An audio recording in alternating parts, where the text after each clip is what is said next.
Hey YouTube, this is Zach with Achilles Financial, and we are back with a run into earnings for Home Depot. So Home Depot is announcing earnings next week. I believe it is May 22nd. Am I right on that? May 19th. So they are announcing earnings next week on May 19th, and we are going to be looking at making a play sometime tomorrow. So I want to highlight what we've been looking at. We already saw a run up a little bit as high as nearly $240. I think we may be retesting that. There's a little bit of anxiety, but I want to show you what happened today. Overall today, Home Depot did drop about 1%.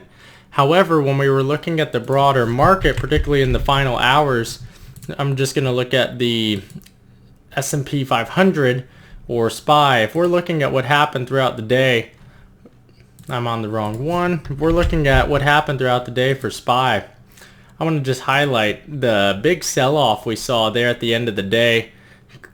This came after Jerome Powell said, hey, we're not expecting this to be a quick, easy recovery. In fact, we're really not a fan of it. And then a nice little pump at the end of the day. However, what does this mean for a stock like Home Depot? Well, the SPY index finished, and you can see it's moving around at the low point, nearly 2% lower. The broader market in general hit pretty hard.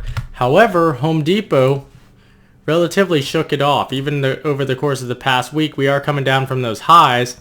I think that gives you the capability to have a play going into earnings.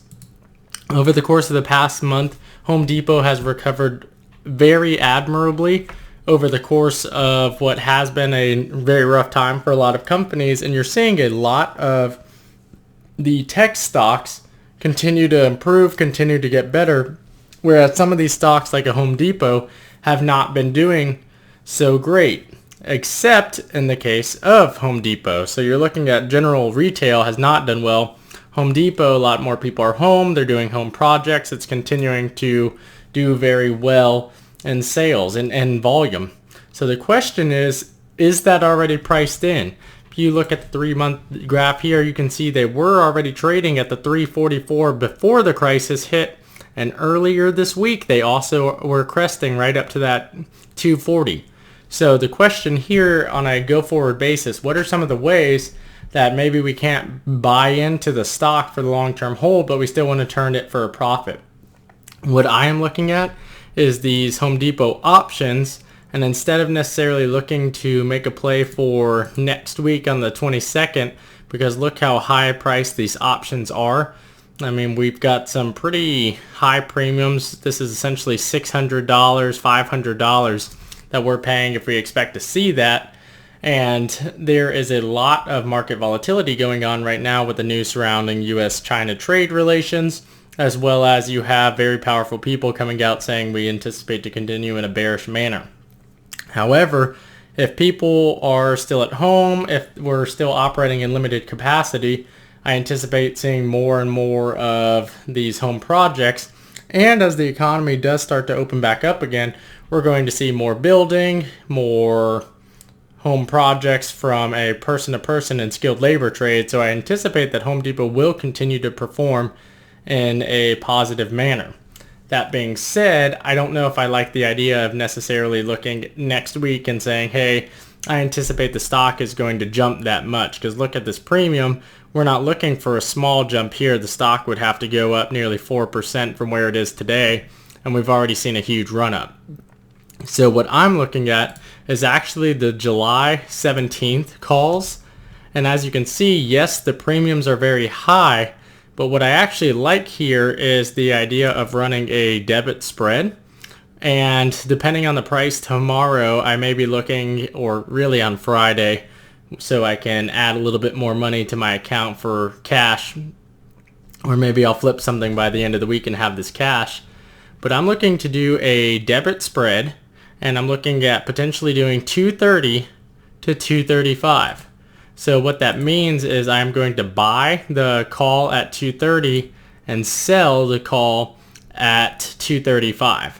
And my reasoning behind that is I anticipate the stock will go up, but it's probably not going to skyrocket. So what does this look like? What does this mean for me? What is a debit spread?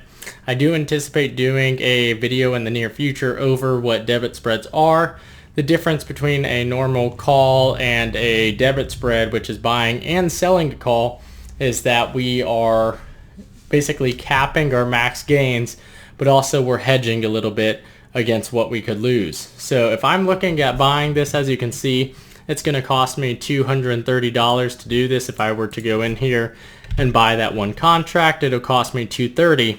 And essentially this is me betting that it will go up.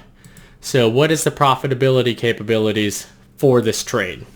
So as you can see here, I am actually on optionsprofitcalculator.com. I will drop the link below in the description. What I've done is I've entered the current options prices and what that will provide. So if we're looking here, I've actually got a big options calculator spread on how I can benefit from this trade. As you can see, there's a lot more positive in this approach than there would be negative. Essentially what we're looking at here though is the most I could earn if I hover over anything in this right hand column would be $255. However, my total cost is $230. So this is a profit. So I would essentially walk away with $485. If so, nearly double my money, where my only cost is what I'm putting in. And I recognize that the current options are pretty expensive, so I'd like to see some slowdown running into earnings, or maybe even buy this after earnings. We'll see. But what this gives me the capability to do is have a lot more green options where I can walk away with some money. Even if the stock ends up really only trading sideways, I'm still walking away with 6 to 10% over the same period of time. So let's dive back into the actual stock. So when I'm looking at the actual stock, you can see that again it followed the broader market today in terms of that sell-off and then some bouncing up and down. It's going to be key to look how this performs during the rest of this week. I do think that Home Depot will be able to shake off some of the China-US trade news, as well as be able to shake off some of the bearish forecast.